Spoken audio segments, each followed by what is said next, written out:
Hello student, welcome to success sign. तो आज हम लोगों ने जो पिछली क्लास में हम लोगों ने देखा था प्रोटीन के बारे में, देखा कि प्रोटीन जो है उसके जो टेस्ट के बारे में कुछ देखा कि कितने उसके इसमें कौन कौन से टेस्ट होते हैं, किस टेस्ट की वजह से हम क्या मतलब कि किस चीज़ टेस्ट की वजह से हम क्या जान सकते हैं। अब हम आज देखते हैं कि हमने कल हम लोगों ने डिस्कस किया था कि किसमें प्रोटीन कितना मतलब कौन सा प्रोटीन पाया जाता है। ये यहाँ से क्वेश्चन बनते हैं, जैसे पूछ लिया जाए कि जीन प्रोटीन किस में पाया जाता है, तो अगर या इस तरीके से पूछ लिया जाए कि मक्के में कौन सा प्रोटीन पाया जाता है, तो इस तरीके से। और यहाँ ऐसे भी क्वेश्चन आते हैं कि गेहूं में कौन सा प्रोटीन पाया जाता है। तो आज हम लोग कुछ थोड़ा बहुत इसके बारे में देखेंगे कि इसमें कौन सा प्रोटीन पाया जाता है। ठीक है, क्या देखेंगे कि किसमें कौन सा प्रोटीन पाया जाता है। ठीक, तो ये देखते हैं। और क्या इसमें ये क्या देखेंगे कि गेहूं में कौन सा प्रोटीन पाया जाता है। गेहूं में कौन सा प्रोटीन पाया जाता है? ग्लूटीन। कौन सा प्रोटीन पाया जाता है? ग्लूटीन पाया जाता है। ठीक है, और ये कितना परसेंट होता है? ये 10 से 11% होता है। ठीक है, क्या जो ये ग्लूटीन प्रोटीन है, ग्लूटीन प्रोटीन है, ये किस बीमारी में नहीं दिया जाता है? ये सीलियक रोग में इसको नहीं दिया जाता है। किसमें? सीलियक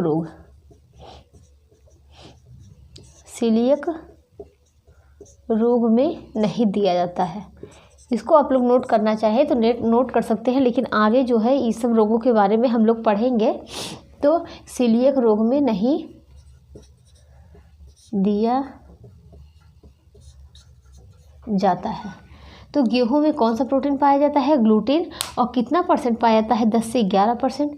और किस रोग में नहीं दिया जाता है? सीलियक रोग में। ठीक, अब देखते हैं कि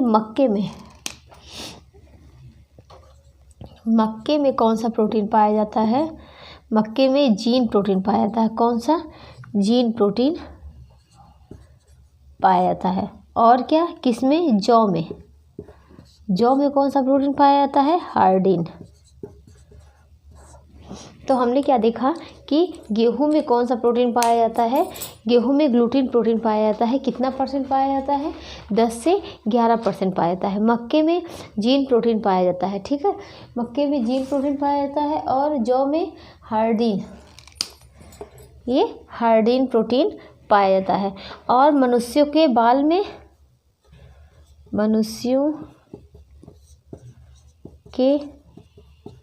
बाल और नाखून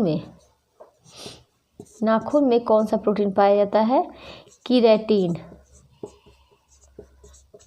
प्रोटीन पाया जाता है। ठीक है, अब देखते हैं कि अंडे के पीले भाग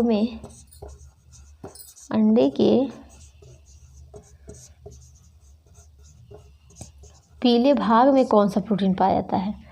अंडे के पीले भाग में कौन सा प्रोटीन पाया जाता है? एल्ब्यूमिन। देखिए, यहाँ से क्वेश्चन कई बार आया हुआ है। ठीक है, तो ये जो है अंडे के पीले भाग में एल्ब्यूमिन। और क्या? और दूसरा क्या है?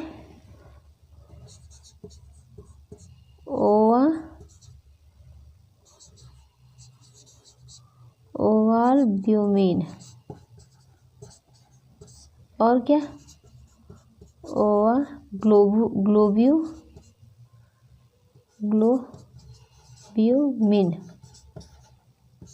ठीक, कौन कौन से? एल्ब्यूमिन पाया जाता है, ओवाल्ब्यूमिन पाया जाता है, और ओवाग्लोब्यूमिन पाया जाता है। किसमें पाया जाता है? अंडे के पीले भाग में। अब आगे देखते हैं कि ये तीनों प्रोटीन किसमें पाए जाते हैं? ये तीनों अंडे में पाए जाते हैं। और रक्त में कौन सा पाया जाता है? हीमोग्लोबिन। इसके पहले हम लोगों ने पढ़ा भी था कि हीमोग्लोबिन जो होता है, हीम मतलब क्या होता है? आयरन, और ग्लोबिन जो होता है ये एक प्रकार का प्रोटीन है। ठीक है, हीमोग्लोबिन।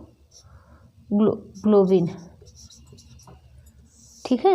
ये क्या है, ये किसके अंतर्गत हमने पढ़ा था ना कि जैसे फास्फोलिपिड हो गया, सल्फ, इस जो ये प्रोटीन के बारे में हम लोगों ने जब पढ़ा था कि हीमोग्लोबिन जो होता है, हीम क्या है, ये एक आयरन, ये आयरन है, और ग्लोबिन क्या है, ये प्रोटीन है, ठीक। तो ये किस प्रोटीन के अंतर्गत आता है, ये किसके अंतर्गत आता है, ये आता है संयुक्त प्रोटीन के अंतर्गत। किसके अंतर्गत, संयुक्त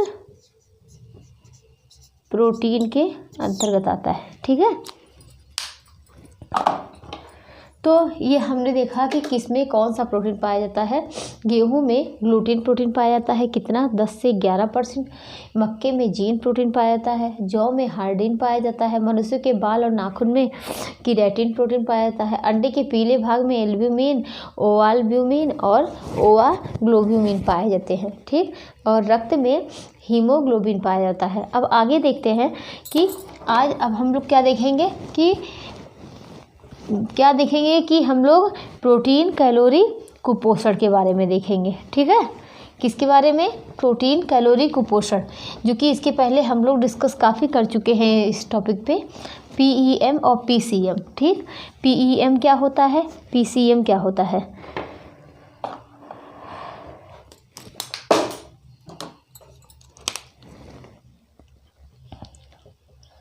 प्रोटीन,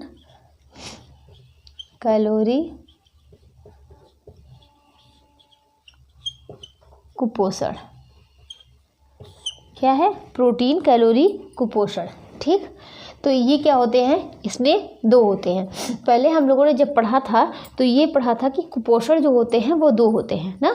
हम लोगों ने यही पढ़ा कि कुपोषण जो होते हैं वह दो होते हैं। कौन कौन से होते हैं, एक अति पोषण होता है, दूसरा क्या होता है, अल्प पोषण होता है।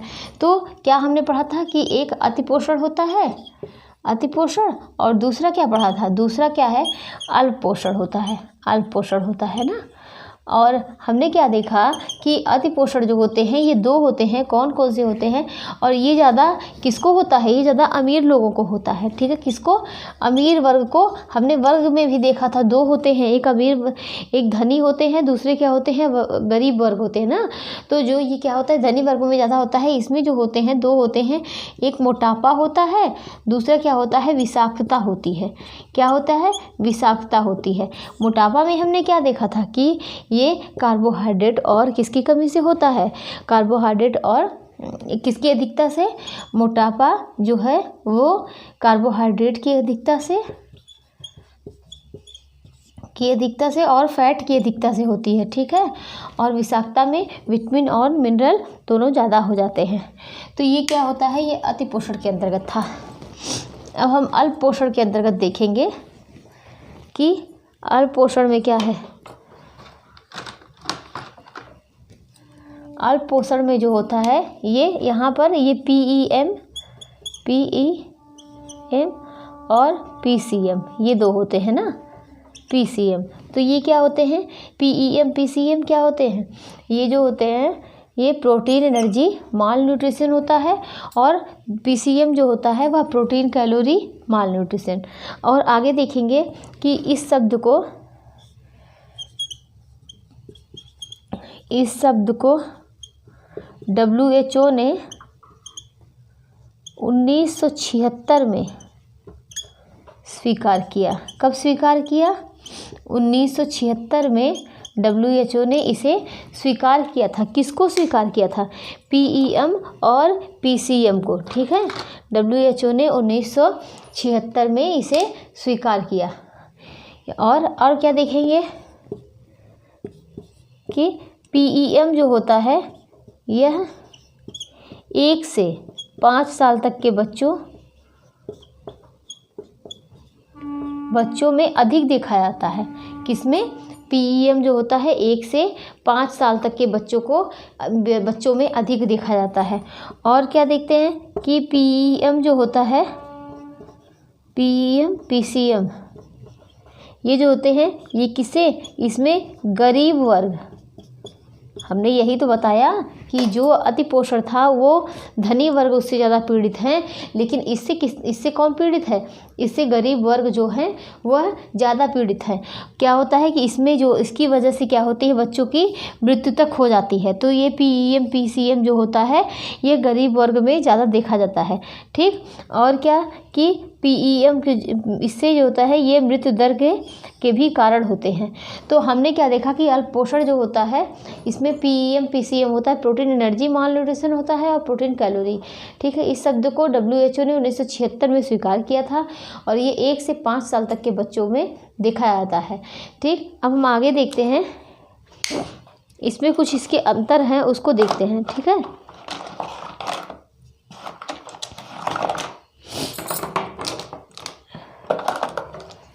इसमें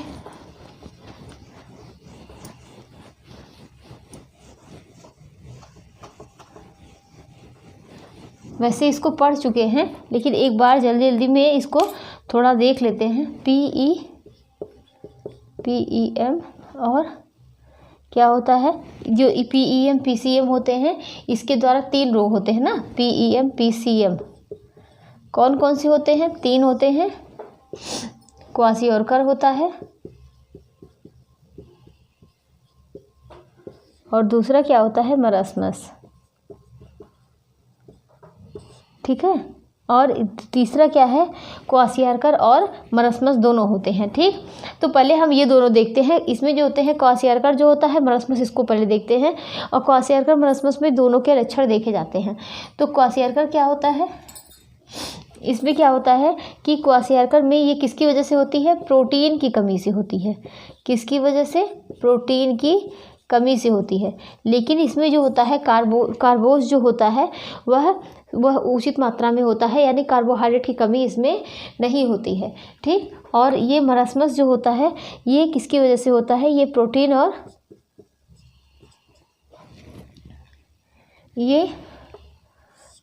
और कार्बोहाइड्रेट दोनों की कमी से होता है। ठीक है, कार्बोहाइड्रेट दोनों की कमी से होता है।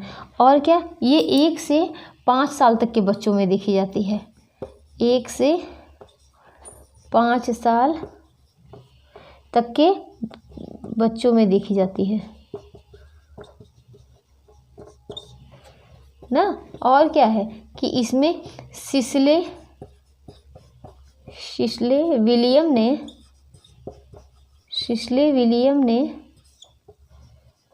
ने क्वाशियोरकर के बारे में सर्वप्रथम, मतलब सिस्ली विलियम ने किसके बारे में, क्वाशियोरकर के बारे में सर्वप्रथम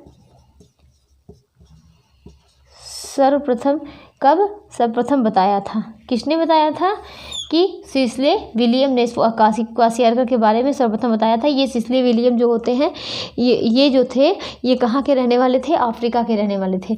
और आगे देखते हैं कि इससे डिस्प्लेस्ड, मतलब क्वाशियोरकर का अर्थ क्या है, ये देखते हैं। डिस्प्लेस्ड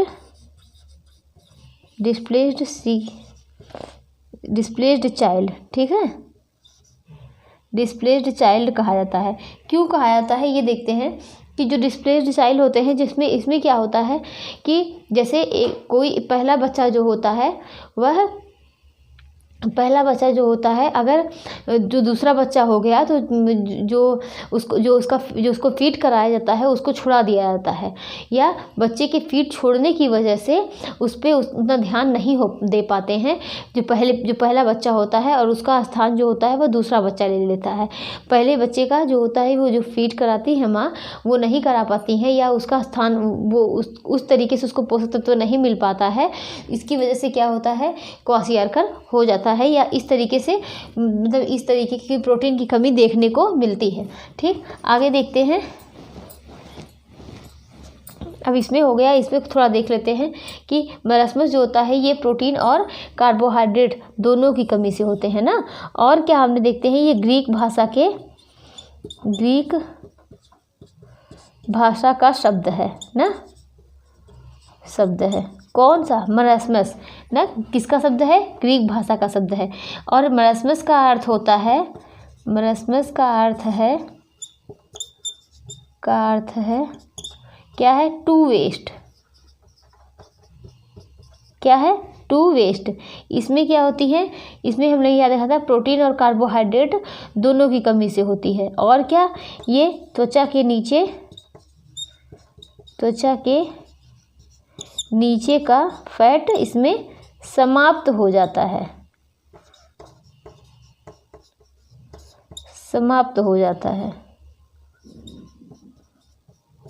बच्चा क्या होता है, त्वचा की, जब जाहिर सी बात है जब शरीर में फैट रहेगा ही नहीं और स्किन से पूरा फैट समाप्त हो जाएगा तो शरीर जो है वह दुबला पतला दिखने लगता है। कैसा दिखने लगता है, शरीर दुबला पतला दिखने लगता है ना, और कमज़ोर हो जाता है, दुबला पतला कमज़ोर हो जाता है।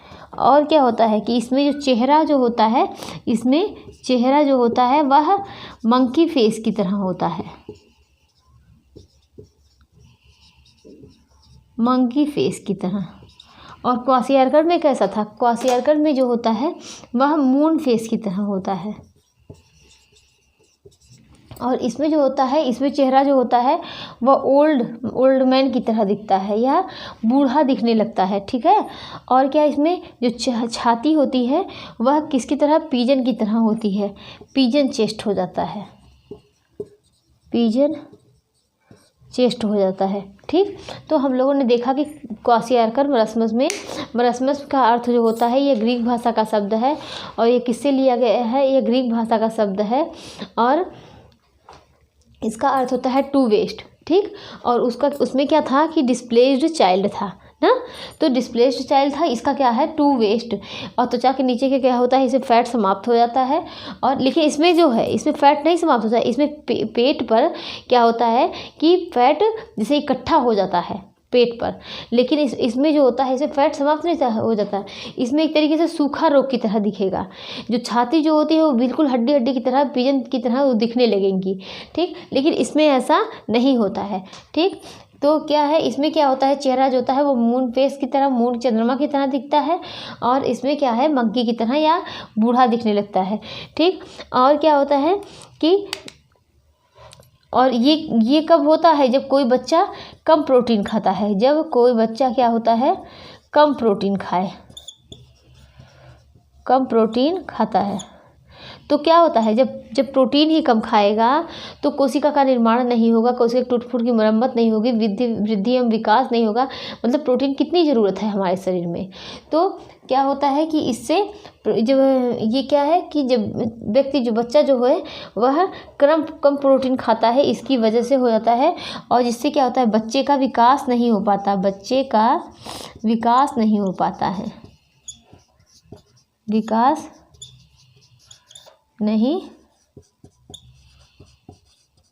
पाता है, ठीक है।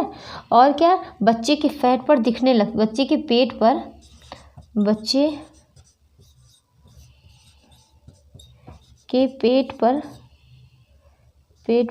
फैट देखने को मिलता है।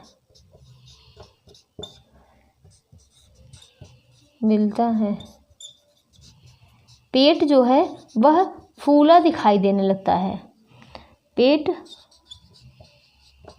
फूला दिखाई देता है।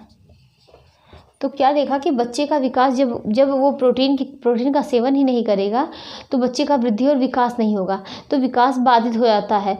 और क्या, बच्चे के पेट पर फैट दिखाई देने लगता है, या देखिए उसमें से लगता है कि वो सूजन आ गई है, ठीक। या बच्चे का पेट जो होता है वह फूला दिखाई देने लगता है। तो इसमें अब हम लोग देखते हैं मरस्मस में, इसमें क्या होती है, इसमें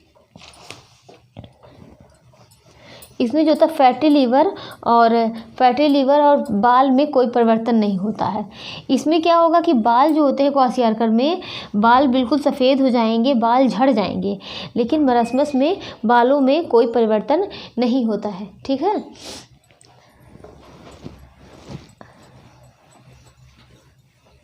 मरस्मस में क्या होता है कि बालों में कोई परिवर्तन नहीं होगा। और क्या देखते हैं कि व्यक्ति की वृद्धि और विकास इसमें जो होता है, इसमें बाधित होता है, लेकिन इसमें कुछ ज़्यादा ही होगा, ठीक है। इसमें कम मात्रा मतलब वृद्धि विकास होगा, लेकिन बहुत कम होगा।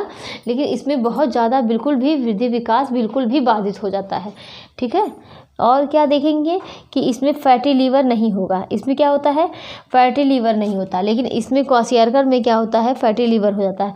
मरस्मस में फैटी लीवर नहीं होगा, क्वाशियार्कर में फैटी लीवर होगा।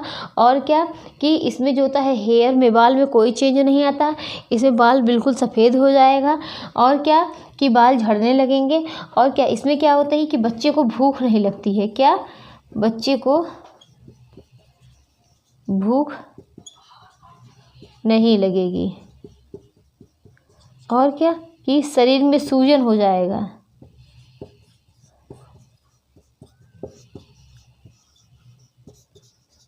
सूजन हो जाएगा।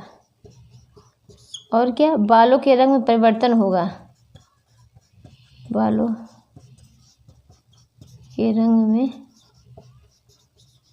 परिवर्तन, जैसे कि बाल का झड़ना, बाल का झड़ना। और क्या, सफ़ेद बाल।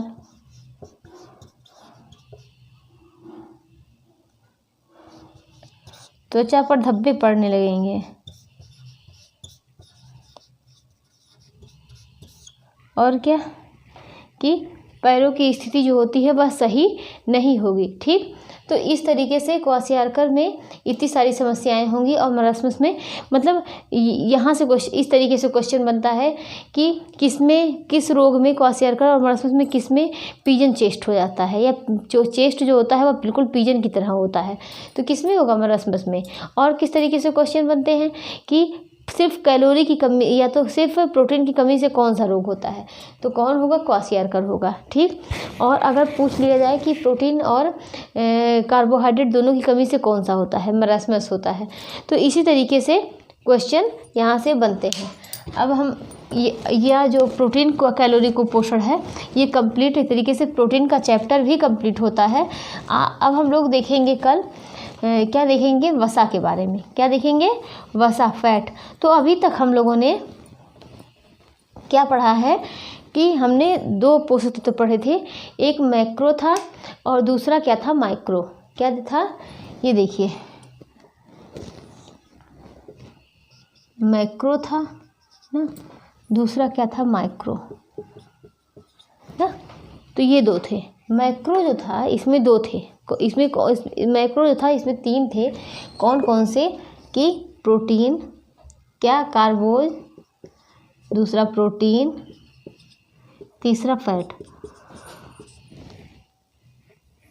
ये तीन थे। कार्बोहाइड्रेट से हमें कितनी एनर्जी प्राप्त हो रही थी, 4.2, प्रोटीन से 4.2, फैट से 9.2। ठीक, और कार्बोहाइड्रेट से जो है, ये कार्बोहाइड्रेट जो है इससे क्या होता है, ये किसके मिश्रण से बना है, कार्बन, हाइड्रोजन और ऑक्सीजन ना। प्रोटीन किससे बना है, कार्बन, हाइड्रोजन और ऑक्सीजन प्लस नाइट्रोजन। अब यही पूछ लिया जाए फैट किससे बना है, तो क्या कहेंगे, कार्बन, हाइड्रोजन और plus oxygen. Carbon, hydrogen, oxygen से बना है। ठीक है, लेकिन अगर हम ये देखेंगे कि कार्बोहाइड्रेट और फैट दोनों कार्बन, हाइड्रोजन, ऑक्सीजन से बने हैं, क्योंकि इसमें भी कार्बन, हाइड्रोजन, ऑक्सीजन है, यहाँ पर भी। अंतर तो इसमें है ना कि ये नाइट्रोजन यहाँ पर था, और नाइट्रोजन कितना परसेंट था, 16% है। ठीक, देखिए बार बार हम वही चीज़ रिपीट कर ले रहे हैं कि बार बार आप लोग क्लास अगर सिर्फ क्लास ही देखेंगे तो आप लोग को काफ़ी चीज़ें रट जाएंगी। ठीक है, इसीलिए हम बार बार देखिए, अगर वरना अभी हम फैट पढ़ा देते मेरा कंप्लीट हो जाता। ठीक, लेकिन हम पीछे का भी थोड़ा बहुत रिवीजन करवाते रहते हैं, रिवाइज़ करवाते रहते हैं, कि जिससे वो चीज़ें भी एक बार फिर से एक बार उसको दोहरा उठे, फिर से एक बार उसको थोड़ा सा रिवाइज़ कर लिया जाए। ठीक, जिससे वो भूले ना, कि अगर उसको कार्बोहाइड्रेट को एकदम छोड़ दिया और अब ये जब पढ़ाएंगे तो इससे बिल्कुल भी उसको जोड़ेंगे नहीं, तो उतना हम लोगों को याद नहीं होगा या भूल जाएगा। तो अगर बार बार हम इसको पीछे से लेते रहेंगे तो हम लोगों को याद रहेगा। तो हमने क्या देखा कि कार्बोहाइड्रेट जो है ये कार्बन, हाइड्रोजन, ऑक्सीजन का मिश्रण है। प्रोटीन जो है carbon, hydrogen, oxygen plus nitrogen का मिश्रण है। फैट जो है कार्बन, हाइड्रोजन, ऑक्सीजन का मिश्रण है। ठीक, तो इन दोनों में अंतर क्या है, इन दोनों में अंतर क्या है इसको देखते हैं। इन दोनों में क्या अंतर है कि इसमें बस यही अंतर है कि जो ऑक्सीजन होता है, ये जो ऑक्सीजन होता है, ऑक्सीजन का अनुपात कम होने से फैट की, इसमें जो है ऑक्सीजन का अनुपात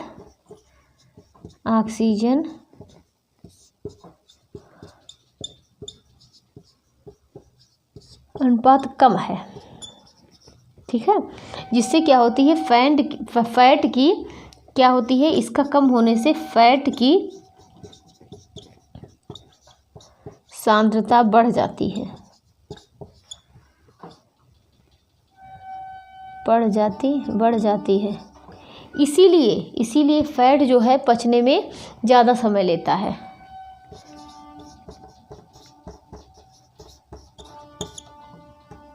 फैट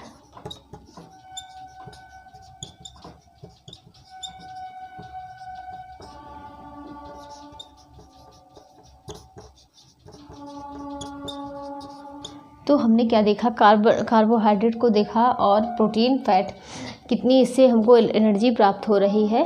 जो हमने फैट देखा, फैट में क्या है कि ये दोनों तो बराबर हैं, लेकिन इसमें अंतर क्या है कि जो इसमें ऑक्सीजन का अनुपात है वो क्या है, कम है, ठीक। इसकी वजह से, जब ये कम है, इसकी वजह से क्या होती है, फैट की सांद्रता जो होती है वह बढ़ जाती है। इसीलिए फैट का पाचन जल्दी नहीं होता या फैट को पचने में आसानी नहीं होती है, ठीक। फैट पचने में ज़्यादा समय लेता है। और आगे देखते हैं, इसीलिए ये फैट जो है ऑक्सीजन की सांद्रता की वजह से फैट हमारे शरीर में ज़्यादा लंबे समय तक रहता है, ठीक है। और क्या, इसीलिए फैट को पचाने के लिए अधिक एनर्जी की आवश्यकता होती है। अब हम आगे देखेंगे कि 1 ग्राम फैट में हमने कितना देखा, 9.2 कैलोरी मिली, ठीक है। फैट, कार्बोहाइड्रेट और प्रोटीन का अगर पूछ ले कि फैट जो है ये कार्बोहाइड्रेट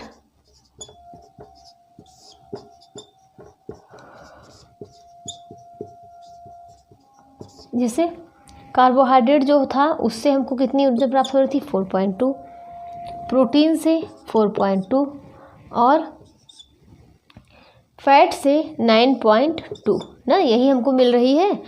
तो ये इससे कितना ज़्यादा है, ये दोनों तो बराबर हैं, लेकिन कार्बोहाइड्रेट और प्रोटीन से फैट जो है वो कितना ज़्यादा है।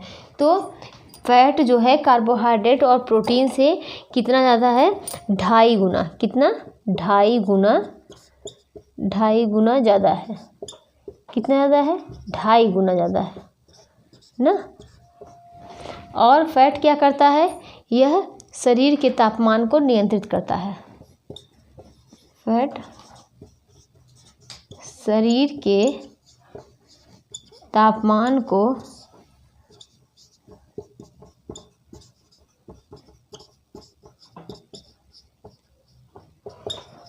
और क्या करता है कि फैट जो है वह शरीर के तापमान को नियंत्रित करता है।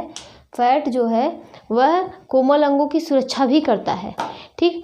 तो फैट शरीर के तापमान को नियंत्रित करता है, वह हमारे अंगों की सुरक्षा भी करता है। और क्या देखेंगे, कार्बोहाइड्रेट जो है, हमने क्या देखा, कार्बोहाइड्रेट के हमने दोनों का जल अपघटन पढ़ा है ना, प्रोटीन का भी पढ़ा और कार्बोहाइड्रेट का भी पढ़ा। तो जब प्रोटीन का पढ़ा था, जब हमने कार्बोहाइड्रेट का पढ़ा था, तो कार्बोहाइड्रेट के जल अपघटन के द्वारा वह किस में टूट रहा था, ग्लूकोज में टूट रहा था। और यह किस बॉन्ड से जुड़े हुए थे, जैसे कार्बोहाइड्रेट जो है, कार्बोहाइड्रेट ये जल अपघटन के दौरान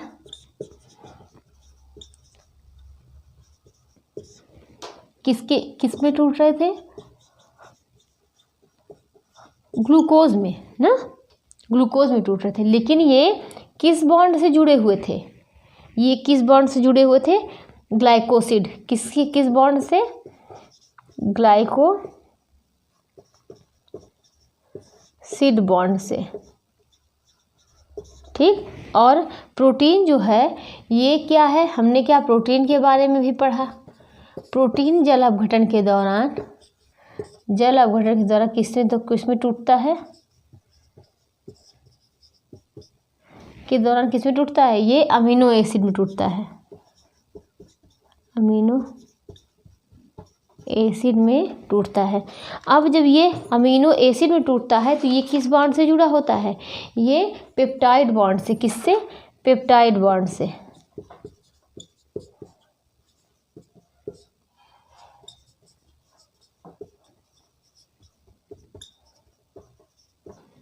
जुड़े होते हैं, ठीक है। अब यहीं पर हमने जब कार्बोहाइड्रेट को देखा, प्रोटीन को देखा, एक किस बॉन्ड से था? ग्लाइकोसिड बॉन्ड से था, दूसरा पेप्टाइड बॉन्ड से था। अब तीसरे के बारे में देखते हैं। वसा जो है, वसा जल अपघटन के दौरान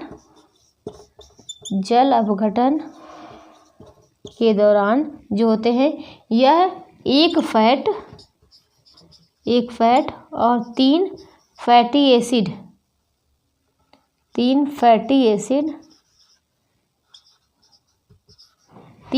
एसिड में टूटता है।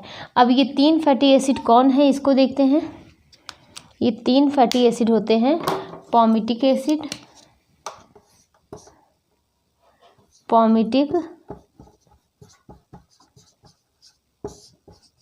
एसिड और क्या? स्टीयरिक एसिड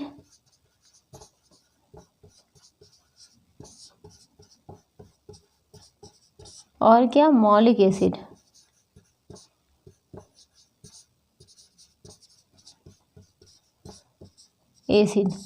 अब हमने क्या देखा कि जल अपघटन के दौरान कार्बोहाइड्रेट ग्लूकोज में टूटा, और ये क्या है?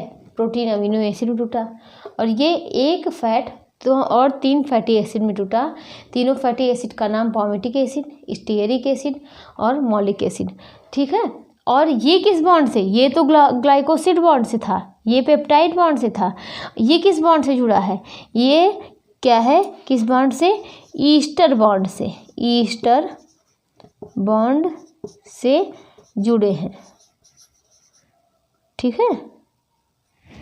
ईस्टर बॉन्ड से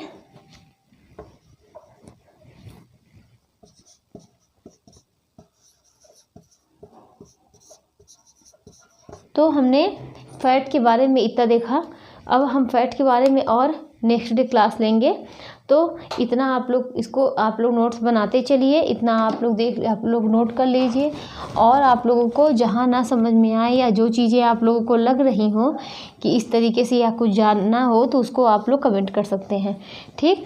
तो ये फैट के बारे में हम लोगों ने देखा। और क्या देखा कि कार्बोहाइड्रेट का किस बॉन्ड से था। देखिए हम लोग पीछे से, जैसे कार्बोहाइड्रेट किस बॉन्ड से है, वह किस में टूट रहा है, प्रोटीन किस बॉन्ड से है। तो ये इस तरीके से पढ़ने पर ये चीज़ें समझ में आती हैं, ठीक है। तो आज ये फैट जो है इतना हम लोगों ने लिया है क्लास। अब हम लोग नेक्स्ट डे इसके आगे देखेंगे।